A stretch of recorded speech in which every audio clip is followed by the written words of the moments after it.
easiest thing. Thank you so much for bringing some ethics into investment. The Dharma and altruism.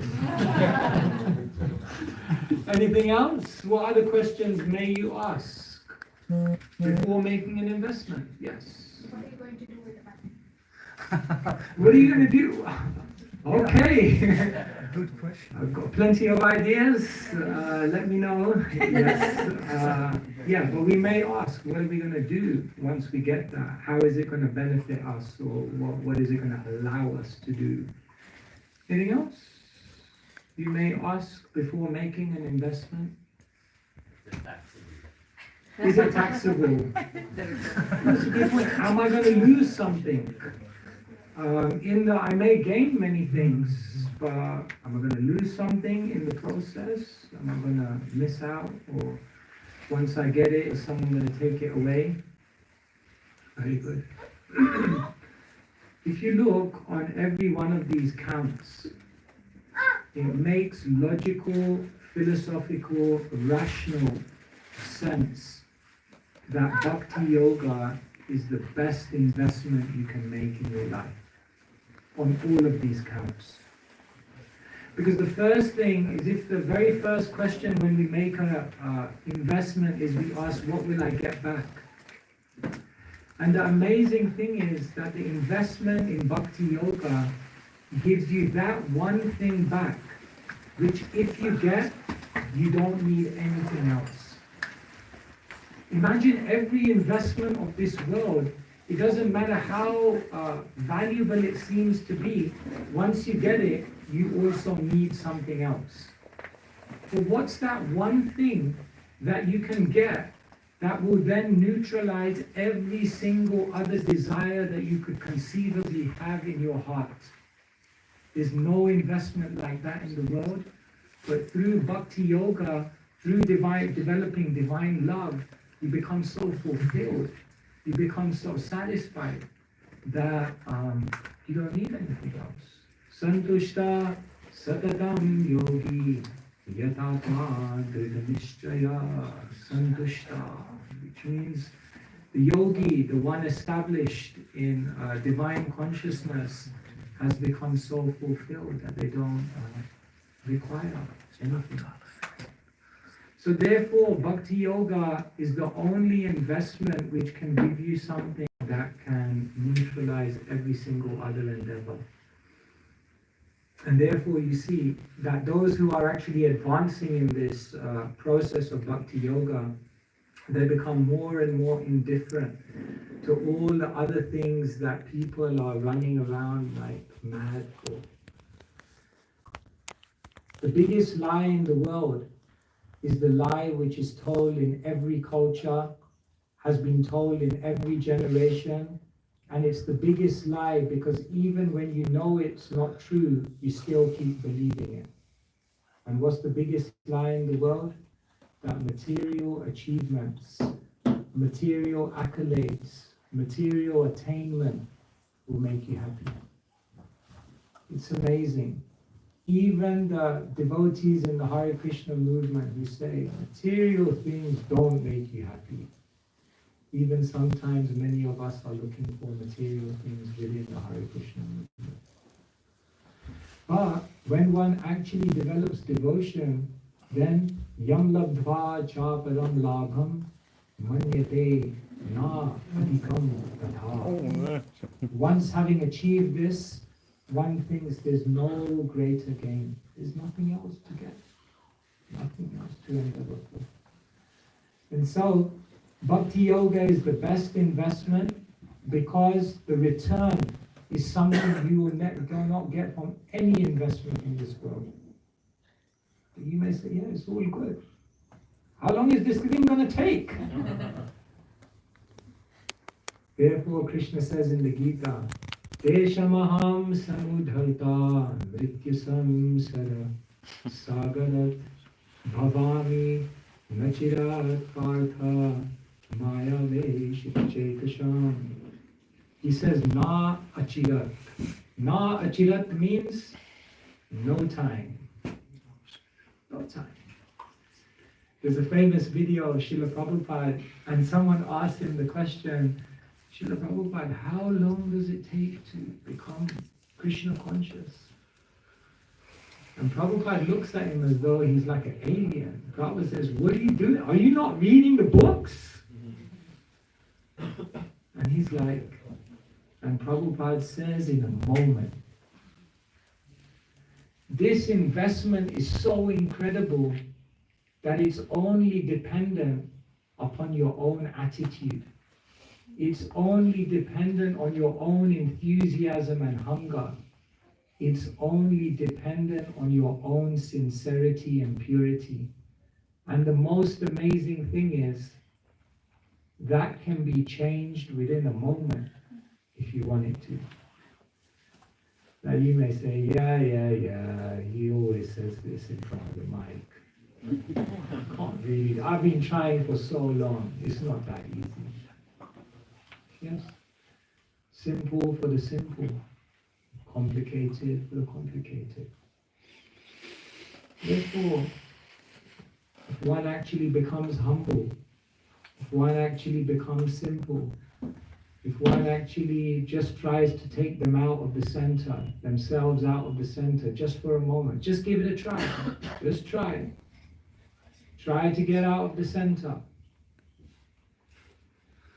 They say everyone wants to be at the front of the bus, at the back of the church, and the center of attention. So hard to take ourselves out of the center. We're always thinking about me. It's amazing. If you go to the UK and you buy a map of the world, you know which country is at the center, right? And if you go to America, you buy a map of the world, you know which country is at the center, right? Because we always put ourselves in the center of everything. Krishna says, if you're able just to take yourself out of the center, so simple, so close, but we sometimes feel it to be so far. In that moment of purity, you immediately experience the love, the fruit of Krishna consciousness. So therefore it's the best investment because the return, the rate of return is like super quick. If you have the right attitude, if we have the right attitude. Then someone may ask, well, what are the requirements to make this investment? Okay, the return is good. The rate of return is super quick. But what's the requirement? Can I actually do it? In so many investments of this world, you require a certain material qualification to make the investment. Or even in spiritual practices, often it requires a specific type of accomplishment. Someone has to be learned. In some traditions, they'll tell you you have to be born in a certain family. In some traditions, they'll tell you you have to be very, very austere.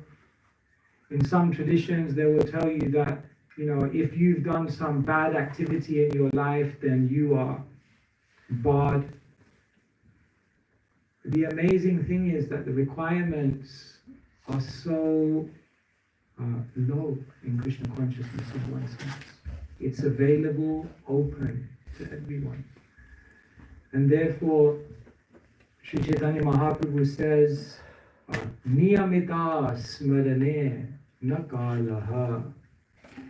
Usually in spiritual practices, there are very, very strict, what we call niyams.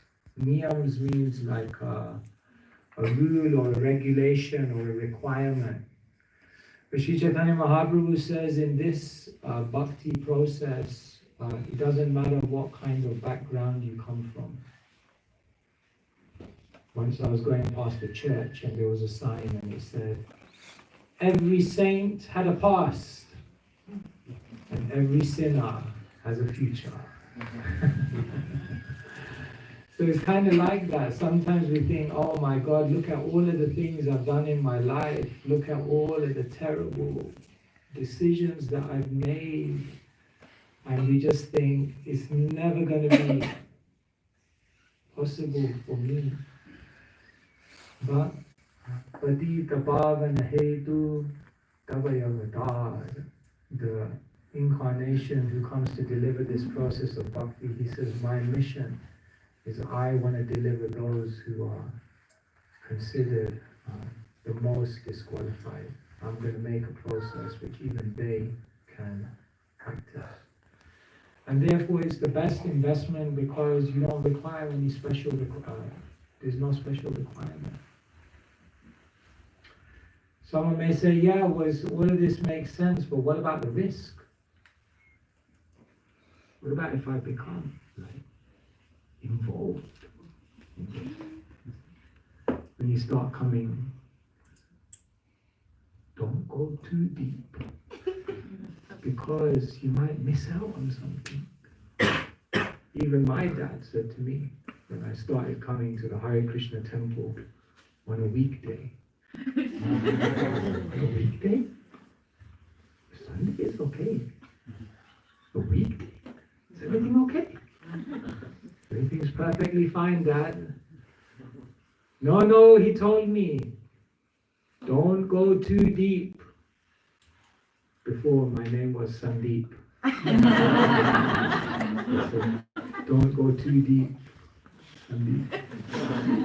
I said, you gave me the name.